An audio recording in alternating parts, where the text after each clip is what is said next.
Que peut-on dire sur ce conflit qu'on n'est pas encore dit depuis plus de 6 mois qu'il dure? Peut-être précisément qu'on ne sait pas tout de la direction qu'il prend et des soubresauts qu'il crée dans une région du monde sur le feu.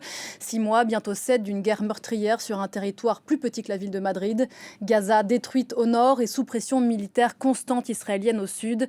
Gaza où plus de 34 000 personnes ont été tuées selon le Hamas et où se trouvent encore plusieurs dizaines d'otages israéliens enlevés le 7 octobre lors de l'attaque du Hamas et de ses alliés contre Israël. Ça fait 200 jours aujourd'hui, 200 jours d'un conflit dans lequel, à ce stade, personne ne semble sortir gagnant. C'est le sujet de notre discussion aujourd'hui avec vous, Vincent Lemire. Bonjour Vincent. Bonjour. Historien, enseignant, ancien directeur du Centre de recherche français de Jérusalem. Et Thomas Snegarov. Bonjour Thomas. Bonjour Pauline. Historien aussi. Vous présentez le grand face-à-face tous les samedis sur France Inter et C'est Politique le dimanche sur France 5. Vous avez réussi tous les deux à un tour de force, faire d'un livre de synthèse sur le conflit israélo-palestinien un best-seller, numéro 1 des ventes, Anatomie d'un conflit aux arènes, qui est tiré d'un podcast que vous avez fait pour France Inter, 6 épisodes ensemble, puis 12 autres que vous menez, Thomas, avec Denis Charbit et Jean-Pierre Filiu. Gros succès, 2 millions d'écoutes. C'est comme si un Français sur 30 avait écouté ce podcast. Sachant que vous êtes Vincent, et après j'arrête,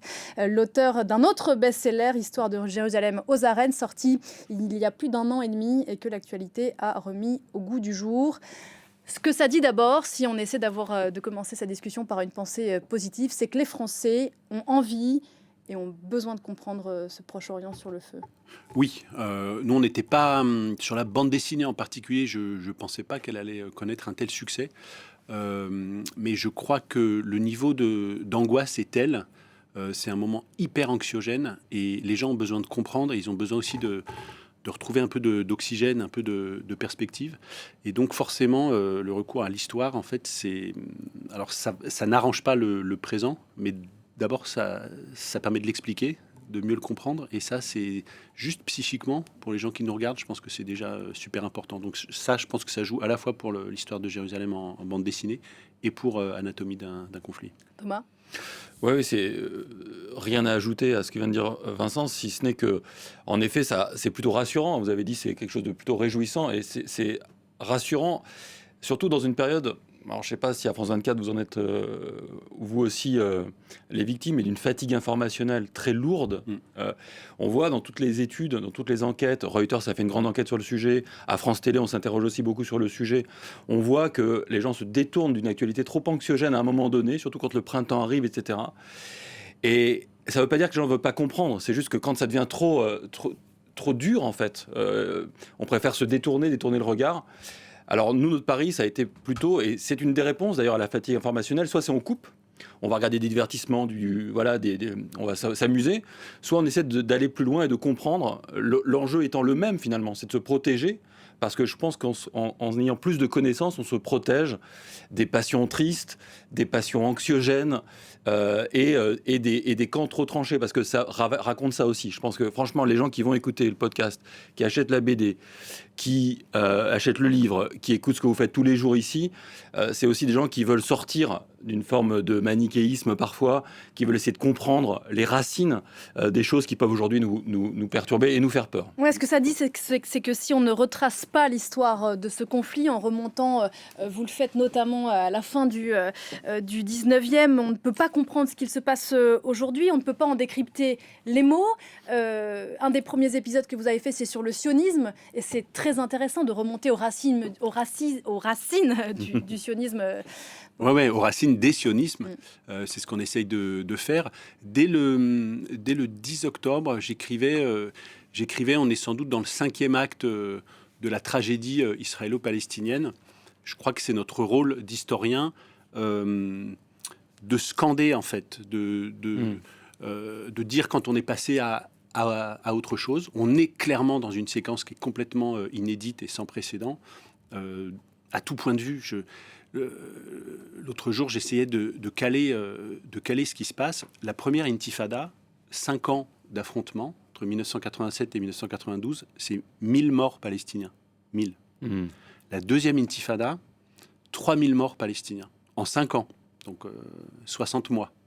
Là, en 6 mois, on a plus de 30 000 morts. Ça veut dire 10 fois plus de morts en 10 fois moins de temps.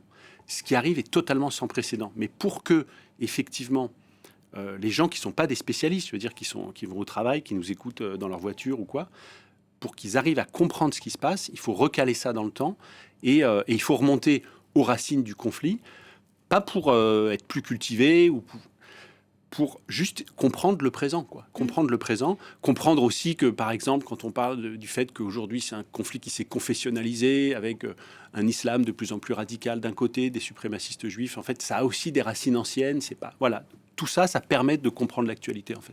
Et pour rebondir sur ce que dit Vincent, j'ai regardé aussi les réactions du lendemain ou du surlendemain du 7 octobre.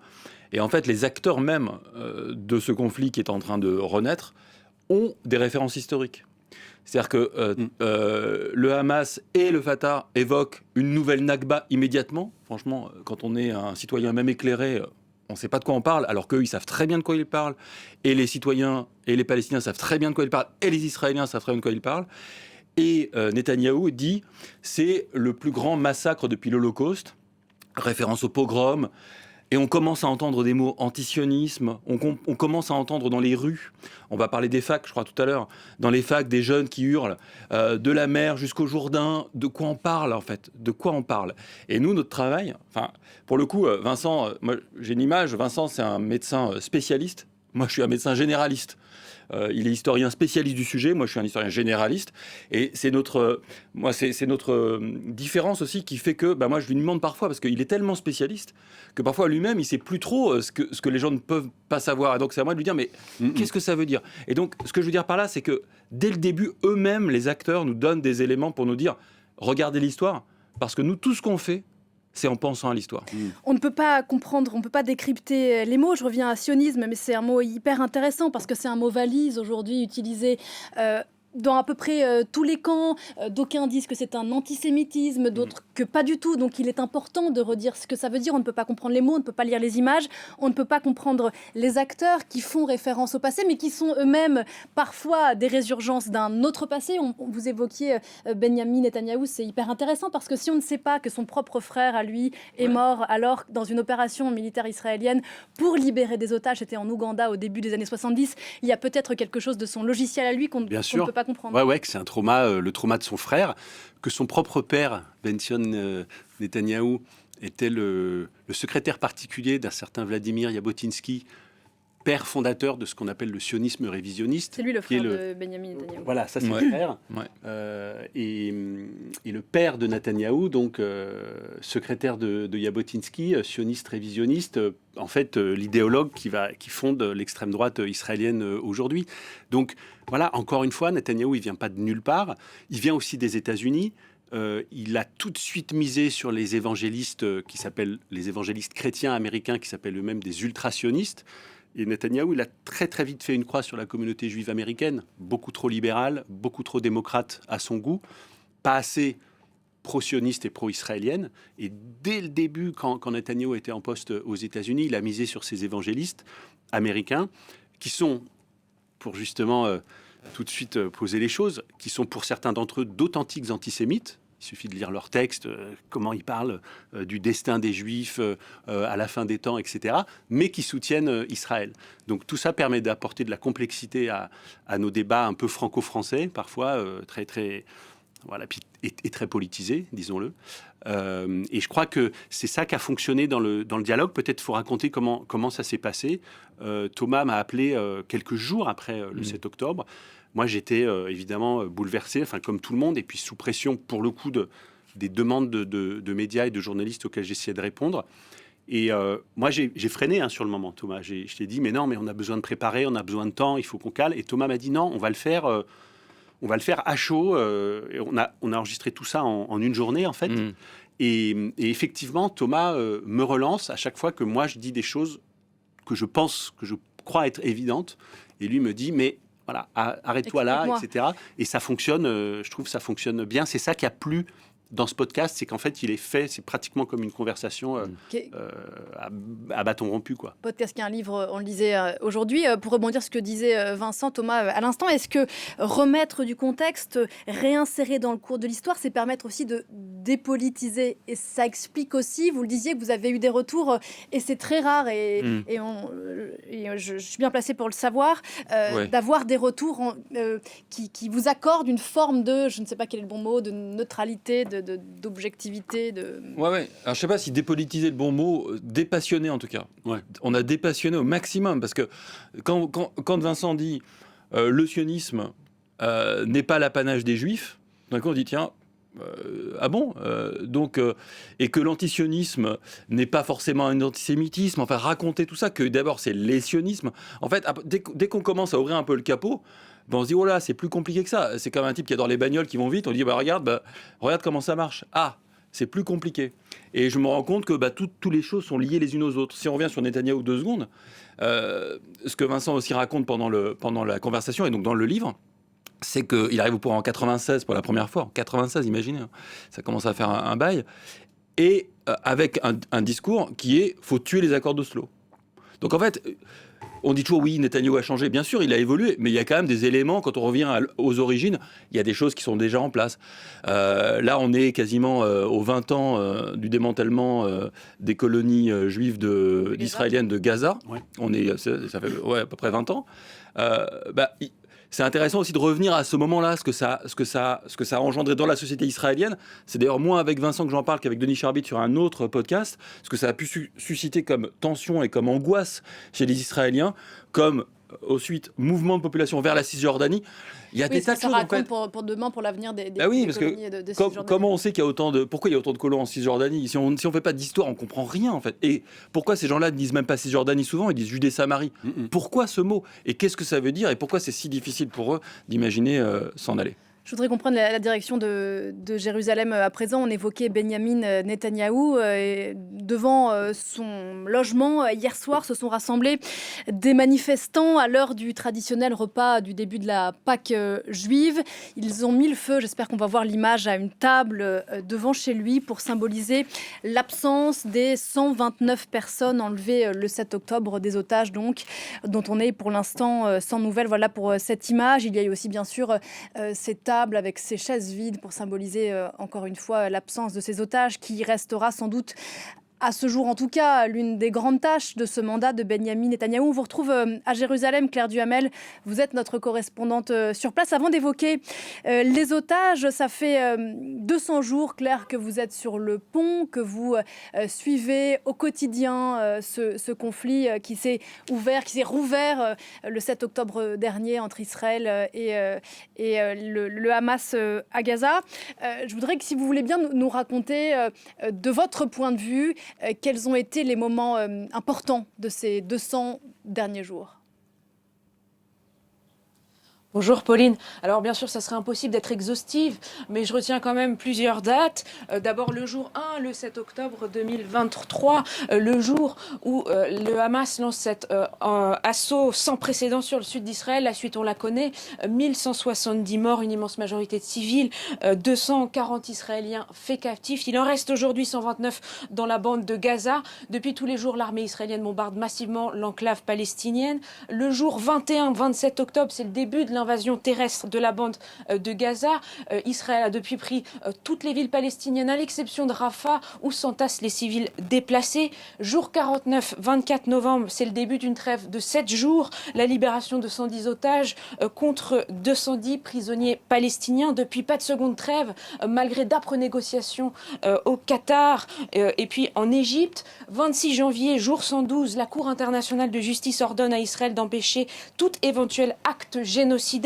À l'heure actuelle, plus de 34 000 morts selon le ministère de la Santé du Hamas, une immense majorité de civils. Et puis en parallèle, il y a cette menace de régionalisation du conflit qui n'a jamais été aussi forte que la semaine dernière, quand l'Iran riposte sur Israël. Jour 190, 350 drones et missiles dans le ciel israélien.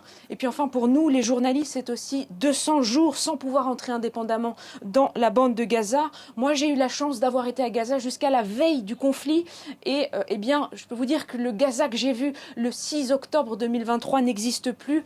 L'enclave a été très largement détruite. Mes contacts gazaouis me disent qu'ils n'en peuvent plus, qu'il n'y a aucun horizon de cessez-le-feu, aucun espoir. L'un me disait hier qu'il se sentait entre la vie et la mort. Et enfin, pour les familles des otages, ces 200 jours, c'est aussi 200 jours d'angoisse absolue, 200 jours durant lesquels eh bien, l'espoir s'amenuise de jour en jour. Et sur ces otages, en 2 mots, Claire, les négociations à l'heure où l'on se parle sont au point mort ? Oui, les négociations n'ont pas avancé. On le sait, il y a eu des nouveaux rounds de négociations au Caire ces dernières semaines. Il y a régulièrement des périodes d'espoir, mais qui sont toujours douchées. C'est bien sûr extrêmement difficile à vivre, aussi bien pour les civils gazaouis que pour les familles d'otages. Vous l'évoquiez en préambule, pour marquer les 200 jours, eh bien, des familles, notamment de la communauté du kibbutz Be'eri, se sont réunies pour le dîner du Seder, qui est l'un des événements très importants des fêtes juifs de Pessah. Ils ont brûlé une table symbolique du Seder en criant un accord maintenant. Pour eux, c'est 200 jours de deuil et d'angoisse. Pour les 129 otages restants dans la bande de Gaza, beaucoup de manifestants désormais demandent la démission de Benyamin Netanyahou, de son gouvernement. Pour l'instant, eh bien, cela n'est pas le cas. Bien sûr, le gouvernement dit qu'il continuera sa guerre coûte que coûte. Mais fait notable, hier, le général Aaron Haliva, le chef de l'unité des renseignements militaires de l'armée israélienne, a démissionné. C'est une première depuis le 7 octobre et les Israéliens nous disent que c'est extrêmement important pour eux qu'il y ait ces démissions pour que la société israélienne puisse se reconstruire petit à petit après cet immense traumatisme du 7 octobre. Et il a parlé d'un jour noir que ce 7 octobre. Merci beaucoup Claire, vous étiez en direct avec nous depuis Jérusalem. Vincent Lemire, la non-libération des otages, vivants comme morts, c'est l'échec personnel de Benyamin Netanyahou. Oui, et il ne démissionne pas. Parce que Claire Duhamel a effectivement, c'est un moment important, la démission du général chef des renseignements militaires. Il y a eu une autre démission qui a été annoncée hier, un général, le commandant de la zone centrale, démission qui sera effective au mois d'août. Je ne suis pas sûr que la société civile israélienne attendait en premier lieu des démissions de militaires. Dans les lettres de démission, ces militaires mettent en exergue un terme, c'est responsabilité. Et la lettre de démission en particulier du chef des renseignements militaires, en fait, disait « avec l'autorité vient la responsabilité ». Ce qui est évidemment un message politique adressé à Netanyahou, au responsable en chef, au chef du gouvernement, et qui, lui, ne démissionnera pas. Combien de fois on a annoncé sa démission depuis le 7 octobre ? On s'est trompé. C'est-à-dire que Netanyahou a cette capacité à en permanence déjouer tous les scénarios. On pensait que Biden réussirait, on pensait que les manifestants israéliens arriveraient à quelque chose, on pensait que l'enlisement à Gaza, en fait, rien n'y fait. Tant qu'il a ses 64 députés, il sera là. Donc, effectivement, ce soir du Seder, donc c'était hier soir, le Seder, c'est vraiment un moment où toute la famille est réunie autour de la table. Il y a une fois dans l'année où il faut que tout le monde soit là. Et donc, symboliquement, évidemment, c'est la famille, mais c'est la nation, quoi. Et donc, les 133 otages absents sont particulièrement présents depuis hier soir, et ça va durer plusieurs jours, puisque la fin de la Pâque juive, c'est mardi prochain, mardi 30 avril. Et c'est une fête religieuse dans laquelle tout le monde est à table, y compris le fils impie.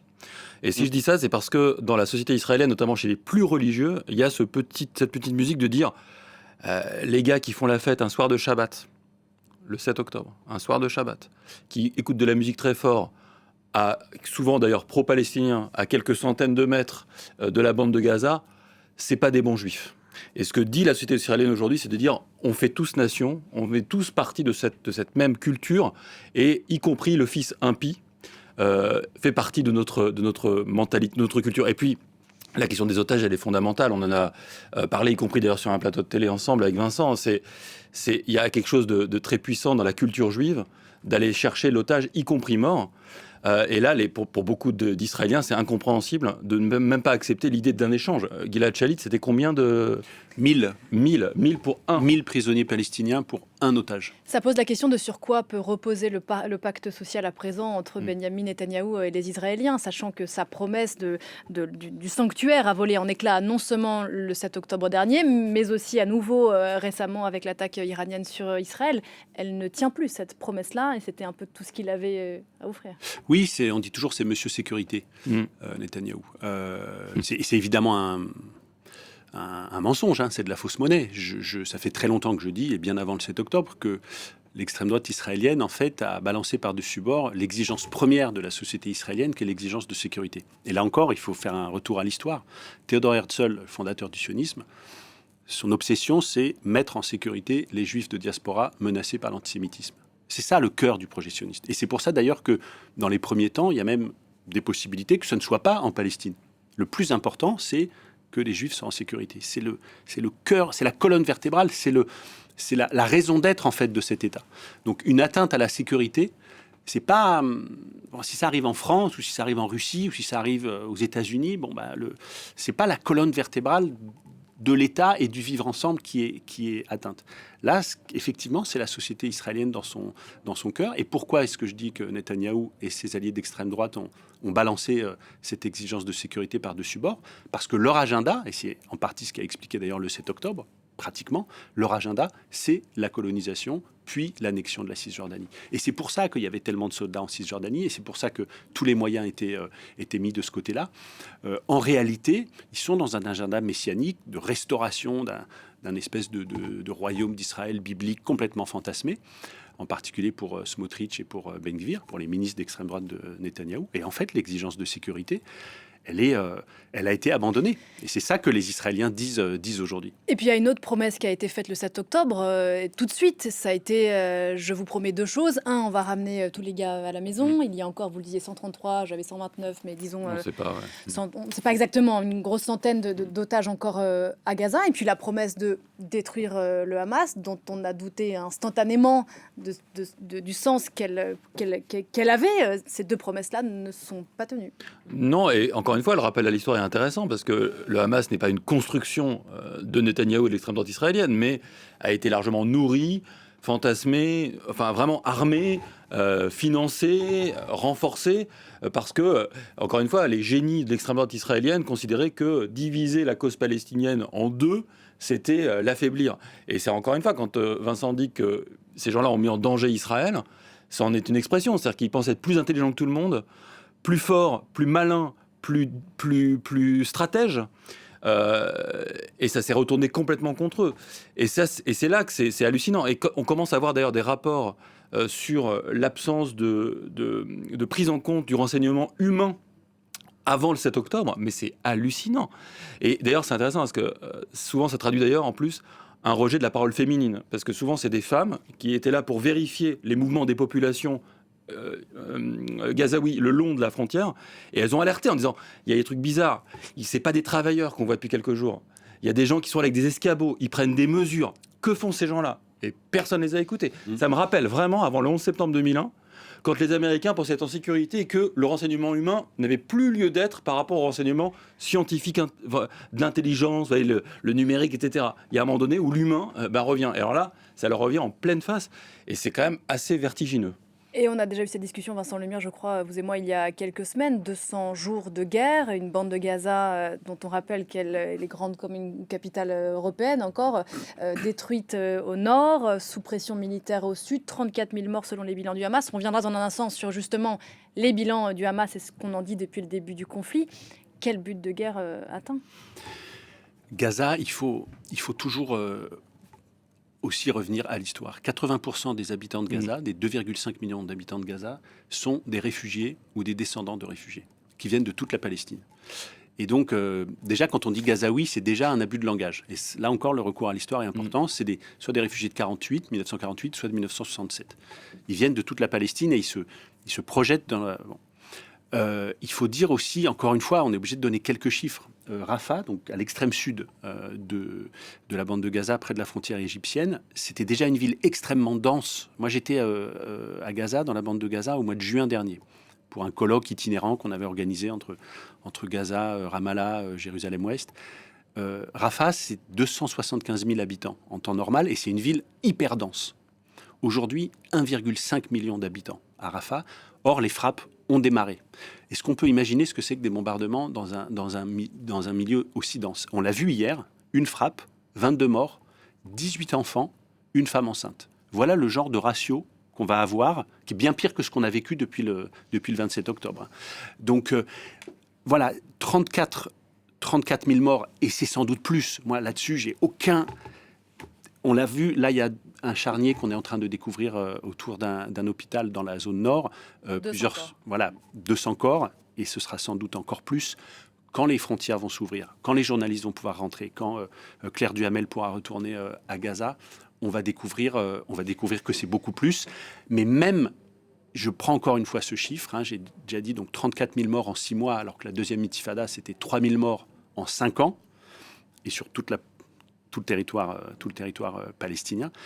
34 000 morts sur une population de 2,5 millions. À l'échelle de la France, ça ferait 1 million de morts, dont 600 000 femmes et enfants. En fait, on est face à quelque chose de totalement vertigineux. Et il faut que les gens qui nous regardent se disent on a raison en fait de prendre du temps d'antenne sur ce conflit depuis le 7 octobre. C'est pas du sensationnalisme, c'est pas et même en faisant un recours à l'histoire, oui, c'est sans précédent et il faut en parler parce que ça n'est jamais arrivé. Et on prend le temps ce matin d'en Parlons-en avec vous deux. Vous restez avec nous, on se retrouve juste après la pause pour la suite de cette discussion. 10h30 à Paris, la suite de cette deuxième partie de Parlons-en avec Vincent Lemire et Thomas Snegarov pour les 200 jours de ce conflit à Gaza. Juste avant la pause, on évoquait cette pression militaire sur Rafah, la promesse israélienne, la menace israélienne de cette opération d'envergure sur Rafah, le sud de la bande de Gaza, où se sont réfugiés 1,5 million de Palestiniens depuis le 7 octobre. Il y a quelque chose d'intéressant qui s'est passé le week-end dernier. L'allié américain qui tente de retenir la main des Israéliens sur cette opération à Rafah précisément, a voté une aide d'ampleur à Israël, 13 milliards de dollars. Une partie de ce financement servira peut-être demain à cette opération militaire sur Rafah que Washington essaie de retenir. Il y a quand même une ligne de crête compliquée pour Washington. Bon, c'est pas une ligne de crête en réalité, c'est que les États-Unis restent fidèles alliés d'Israël. Surtout depuis l'attaque iranienne. Ça a relégitimé, et d'ailleurs ça a bouleversé toute la région. Je ne sais pas si vous en avez beaucoup, j'imagine que vous en avez beaucoup parlé ici. Oui. Mais ça a sorti une forme d'isolement Israël. Tout à coup, vous avez même des pays comme la Jordanie qui ont ouvert leur ciel, l'Égypte, même l'Arabie Saoudite a été très discrète. Tout à coup, Netanyahou a retrouvé un espace politique et diplomatique, et les États-Unis ont pu retrouver leur ligne directrice habituelle, qui est celle du soutien. Tout en continuant à dire on ne veut pas d'opération militaire sur Rafah. Oui. Alors, ils essaient de le disent moins. Là. Ouais, ils le disent moins, en effet. Et puis ils les arment. En vrai, ils les arment. Bien sûr. Et donc, s'ils arrêtaient de les armer, là, ce serait la solution. Quand Biden dit on va faire un port artificiel pour amener de l'aide humanitaire, on sait que c'est dans des mois, voire des années. Enfin, il y a un discours un peu... Et puis, il y a un calendrier électoral aux États-Unis. C'est qu'il faut... vous avez remarqué qu'il y a la répartition des rôles. Kamala Harris, elle joue le rôle elle est dure avec Israël et plutôt pro-palestinienne, parce qu'il y a quand même une partie du Parti démocrate qui est sur cette ligne-là. Et Biden, qui a la tradition politique américaine présidentielle d'une alliance, même s'il se déteste avec Netanyahou. Netanyahou est venu, souvenez-vous, il y a quelques années, au Congrès pour faire battre Obama quand même, sur le programme iranien. Il était en faveur de son adversaire. Donc, mais la diplomatie américaine a besoin d'Israël dans la région. Elle ne peut pas laisser son partenaire israélien seul. Les États-Unis, on va y revenir dans un instant parce que ce qui se passe sur les campus américains, c'est très important. Mais je voudrais d'abord qu'on revienne sur ce que disait Claire Duhamel à l'instant, et c'est extrêmement important. Ça fait 200 jours qu'aucun média, sauf CNN et sauf erreur de ma part, sauf peut-être quelques journalistes embedded avec l'armée israélienne, personne n'a pu entrer dans Gaza. Est-ce que de mémoire, de traitement médiatique de la guerre, on a déjà connu ça dans l'histoire moderne? Franchement, alors au moment des 6 mois, il y a eu l'association des correspondants internationaux là, qui s'est mobilisée il y a quelques semaines. Non, je crois qu'on n'a pas d'exemple d'une telle durée et d'une telle clôture de l'espace médiatique. Et ça, évidemment, ça pose un problème éthique énorme. Alors, heureusement, des journalistes comme Claire Duhamel, des correspondants, en fait, plutôt, ceux qui sont sur place, pas les reporters, ils ont des contacts sur place. Et ces contacts, ils peuvent les mobiliser. Et ils connaissent leur fiabilité, ils peuvent jauger de la qualité de leurs informations. Mais ça reste des informations tournées sur un téléphone portable. Et ils le paient très cher. Et ils le paient extrêmement cher. Je me souviens plus du chiffre, je crois que c'est plus d'une centaine de journalistes qui sont morts, je confonds, je crois. Non, c'est une centaine d'ONG, pratiquement 200 journalistes. Donc, et puis ils sont sous le coup de l'émotion, ils sont eux-mêmes sous les bombes. Et puis il y a des zones où ils ne sont pratiquement plus. Toute la partie nord et centrale de Gaza, qui a été le théâtre de très très violents combats ces dernières semaines. Al-Shifa à nouveau, Deir el-Bala, alors qu'on nous avait dit au début du mois de janvier que c'était nettoyé, que c'était réglé. C'est ça aussi ce dont on est en train de se rendre compte, et il faut le dire au moment où la bataille de Rafah va s'engager, c'est que cette fameuse victoire totale de Netanyahou, c'est évidemment un mensonge, puisque les combattants sont dans les souterrains, et on voit bien qu'il y a eu une bataille extrêmement meurtrière à Al-Shifa il y a quelques semaines, alors que ça devait être totalement sous contrôle il y a 3 mois. Parce qu'en fait, les combattants, ils circulent dans les souterrains, et ce sont les civils qui payent le prix. Ouais, la conséquence de cette mise sous cloche de Gaza dans l'exercice de notre travail, Thomas, vous et moi, c'est la difficulté immense de raconter ce qu'il se passe à Gaza, avec les informations qu'on a, avec les bilans qu'on a, qui sont ceux, on le rappelait tout à l'heure, donnés par le Hamas, et le doute qui s'immisce partout, chez ceux qui nous regardent et qui nous écoutent. Oui, et le doute dans toutes les directions d'ailleurs. Effectivement, le doute, il profite à personne, en l'occurrence ici, parce que vous avez certains qui disent, dès qu'on dit 34 000 morts, il y a toujours 50 000 messages, genre, mais c'est n'importe quoi, vous prenez les chiffres du Hamas, quand on montre des images, vous n'avez pas honte de montrer ces images. C'est extrêmement compliqué, ça raconte à quel point c'est passionnel. Tout à l'heure, Vincent rappelait le nombre de morts, et le ratio par rapport à la population palestinienne, on se disait pendant la pause que le jour de l'attentat du 7 octobre, si on compare avec la population française, c'est comme Vincent me disait, 10 000 Français qui seraient morts d'un attentat civil, 10 000 Français morts le même jour. Je ne sais pas, alors on dit toujours oui, la réaction d'Israël elle est démesurée, je ne sais pas comment réagirait une autre démocratie en vrai. C'est-à-dire que, imaginez demain à Paris, 10 000 morts. Fomenté d'un pays frontalier. Je ne sais pas comment réagirait une grande démocratie comme la France. C'est-à-dire que j'entends bien il faut retenir le bras d'Israël, ils font une grave erreur diplomatique, géopolitique, je comprends tout ça.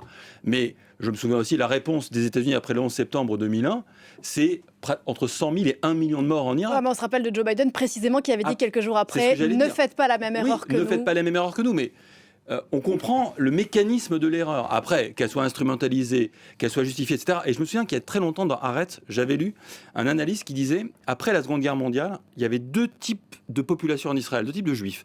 Certains disaient, plus jamais ça. Plus jamais ça. Et d'autres disaient, plus jamais ça pour nous. Je trouve ça fascinant. Parce que quand on dit plus jamais ça, c'est plus jamais ça pour l'humain. Plus jamais de Shoah, plus jamais de destruction, plus jamais de génocide. Plus jamais ça pour nous, ça veut dire pour nous les juifs. Et aujourd'hui, c'est ceux qui ont dit plus jamais ça pour nous qui sont largement au pouvoir. Je ne dis pas qu'il se passe en ce moment à Gaza l'équivalent d'une Shoah, mais vous voyez ce que je veux dire en termes de, quand on dit que c'est la protection du peuple juif, il y a quelque chose de ça aujourd'hui. Qu'est-ce qu'il y a dans ce conflit, Vincent Lemire ?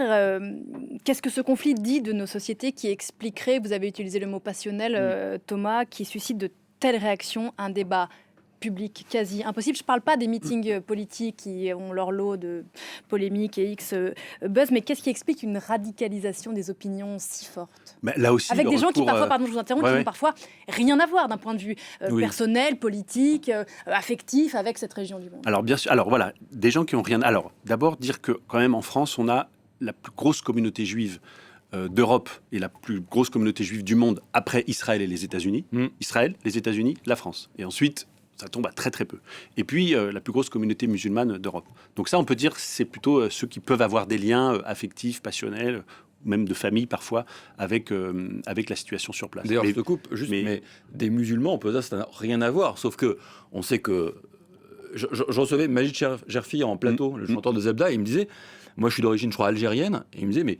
Quand un enfant naissait dans notre famille, on disait voilà peut-être un combattant pour la cause palestinienne. Ils n'étaient pas du tout des terroristes, mais c'était juste pour dire que mentalement il y avait un lien entre ces gens-là qui a priori, non, franchement, c'est à des milliers de kilomètres quand on réfléchit un peu. Voilà, si on revient sur les radicalisations des débats, au-delà de ces questions d'identité. Il y a une autre Alors, il y a un autre aspect, c'est que cette région-là, c'est le berceau de toutes les religions monothéistes. Les religions monothéistes, c'est 2 tiers de l'humanité quand même, aujourd'hui encore. Donc, c'est logique. Je le dis toujours parce que pourquoi on s'intéresse plus à Israël-Palestine qu'au Rwanda ou qu'aux Ouïghours Oui, certes, et peut-être même ça fait pas toujours autant de morts, mais voilà, c'est le berceau commun. C'est le berceau commun aussi du droit international et de la communauté internationale. C'est là qu'elle s'est forgée. La Société des Nations, elle a pris en charge tout de suite la question palestinienne. L'ONU, pratiquement une de ses premières décisions, c'est le plan de partage. La France est très engagée dans ces questions de droit international, au Conseil de sécurité, etc. Donc, c'est tout ça qui explique. Là, pour le coup, je crois qu'on doit être aussi un peu indulgent avec nous-mêmes. En ce moment, on a du mal aussi. Moi, je suis prof d'université. J'échange avec mes étudiants. Sur mon campus, je vous rassure, tout se passe très bien. Alors que j'ai des étudiantes qui sont voilées, j'ai des étudiants juifs, j'ai tout. Peut-être que... Alors, c'est pas le cas partout. Comment vous expliquez que chez vous, ça se passe bien? Alors, je sais pas. Je crois qu'il y a un effet... Non, mais il y a un effet de loupe. Bon, je veux dire par là. Alors, non, là où moi, je fais des cours sur le Moyen-Orient donc d'une certaine manière, j'ai une espèce d'autorité académique que j'assume, du savoir, et on discute. Sur d'autres campus, c'est peut-être effectivement, alors ça se passe en dehors des salles complètement, sur la pelouse, dehors, et c'est vraiment du militantisme. On va dire que ceci étant, les universités, c'est des lieux de débat. Moi, je suis assez choqué en tant qu'universitaire, et on a été nombreux à être choqués, à la fois par le fait que Gabriel Attal débarque au conseil d'administration de Sciences Po pour dire c'est intolérable, alors qu'il y a une direction, etc., et que Jean-Luc Mélenchon attaque le président de l'île 3 en le comparant à Eichmann, ce qui est complètement délirant. Ce qui est surtout délirant en ce moment, c'est qu'on ne laisse pas les universités être des lieux de débat. Alors c'est vrai, parfois passionnels, parfois peut-être un petit peu trop, mais qu'elles ont toujours été. Enfin là, il faut revenir dans les années 70, dans les années alors 60. Là, vous parlez des universités en France. Thomas, vous qui aux États-Unis, c'est autre chose. Voilà, là, on en est quand même à un point où à Columbia, on a fait des cours en distanciel parce que la tension est trop forte. Des profs juifs ont été interdits d'entrer dans les bâtiments de la fac. Et qu'est-ce que ça dit de la société américaine? Est-ce qu'il est vraiment question du conflit en réalité? Non, alors j'ai ajouté une dimension à ce que vient de dire Vincent. Il y a les dimensions religieuses, la dimension même d'identification. Et je crois qu'il y a aussi, il faut quand même le dire, dans les campus, la montée d'une espèce de pensée décoloniale qui a trouvé dans ce cas-là, dans cet exemple-là, l'expression pour eux de tout ce qui est l'horreur absolue de l'oppression d'un peuple par un autre. Les mots d'apartheid sont utilisés en permanence pour citer Israël. La question de la décolonisation, la question de la colonisation, la question de l'oppression. Bref, il y a là la figure du Palestinien est devenue, pour plein de gens qui n'ont rien à voir avec cette situation-là, comme l'expression même que nous vivons dans un monde injuste et que c'est par le militantisme qu'on peut ramener une forme de justice. Et donc on a trouvé l'ennemi, c'est Israël. Et là, ça renvoie aussi, à mon avis, à une profondeur de champ historique, à mon avis, intéressante. Mais au-delà de ça, un truc très contemporain, quand je voyais les étudiants de Sciences Po ou de Columbia, franchement, on sent bien qu'il y a un truc de pensée décoloniale. Dans ma bouche, c'est pas négatif, mais je vois bien que quelque chose s'est structuré autour d'Israël, autour de la question d'Israël en particulier. Et c'est vrai que c'est nourri par la situation réelle sur le terrain, par la situation du droit international qui est bafoué. Il y a des éléments. Mais c'est intéressant de voir que c'est sur Israël en particulier que ça s'est vraiment enquisté. Un concentré de l'atmosphère politique et culturelle du moment, cette guerre, je lisais ça dans le New York Times, et pour rebondir sur ce que venait de dire Thomas, le temps passe vite. Regardez ces gamins qui ont déquéfié. Malheureusement, c'est aux États-Unis. On est à 200 jours, si on essaie de ramasser tout ce qu'on s'est dit, Vincent Lemire, depuis 10 heures. 200 jours depuis le 7 octobre.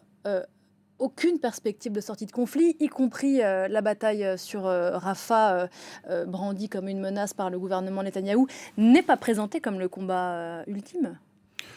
Non, en fait, je dis, moi, depuis le 7 octobre, depuis le 8 octobre au matin, parce que j'ai commencé à intervenir dans les médias très vite, en fait, en me disant c'est notre responsabilité, je dis que les deux sociétés, la société civile palestinienne et israélienne, sont face à un risque existentiel. Un risque pour leur survie même. Et quand on lit, y compris la presse israélienne, là, il y avait un article extrêmement fort de Yuval Harari dans Haaretz ce week-end qui disait Netanyahou est une menace pour la survie d'Israël. C'est-à-dire que Israël s'est isolé comme jamais alors que le 8 octobre au matin, elle bénéficiait d'une empathie extrême. Les Palestiniens, en particulier les Palestiniens de Gaza, sont effectivement sous la menace d'une expulsion massive et d'une nouvelle Nakba. Donc effectivement, les traumas historiques, et là on revient à la question de l'histoire, c'est vrai que les acteurs en jouent et en surjouent. Mais c'est vrai aussi qu'il y a des parallèles qui sont d'une certaine manière débordés par la situation. Le seul espoir, c'est que... Mais donc c'est un espoir paradoxal en fait, c'est que la situation est tellement grave que les sociétés palestiniennes et israéliennes en ont conscience, c'est-à-dire qu'elles sont au bord de la falaise et au bord d'un risque existentiel imminent, que ça pourrait créer un sursaut. Voilà, c'est la lumière dans l'obscurité, c'est un espoir paradoxal. Vous avez refait, Thomas, pour les podcasts pour Inter, toute l'histoire du conflit. On n'a jamais été à ce point dans l'impasse, mais dites-vous, il y a, et c'est l'expression que vous utilisez, les ruses de l'histoire. Oui, c'est ça. Il y a un épisode moi, que j'aime beaucoup, c'est quand on raconte, et Vincent en particulier, le cycle première intifada, enfin l'intifada de 87, et puis Oslo. Personne n'imagine en 87 que une poignée d'années plus tard, dès 91 à Madrid, on se remette autour d'une table et on commence à discuter. Qui pensait qu'un jour... Rabin serrerait la main publiquement d'Arafat, alors que les deux se combattent. Bien sûr, il y a quelque chose de très puissant à ça, mais il y a un risque. J'avais jamais pensé, moi, qu'Israël disparaîtrait. Parce que je suis né avec Israël, je suis né dans les années 70, toi aussi, et vous un peu plus tard. Mais on a grandi. Mais quand on regarde le temps très long de l'histoire, la question se pose vraiment. Et c'est la première fois de ma vie que je suis inquiet pour la survie d'Israël. Question posée. Merci à tous les deux d'être venus ce matin. Merci beaucoup. Parlons-en. Anatomie d'un conflit aux arènes que vous co-signez donc et qui fait écho à un podcast. Une série en 18 épisodes en tout. 3x6, Thomas, que vous avez animé. Merci à tous les deux. Merci. On avait beaucoup de choses à se dire. On continue juste après la pause. À tout de suite.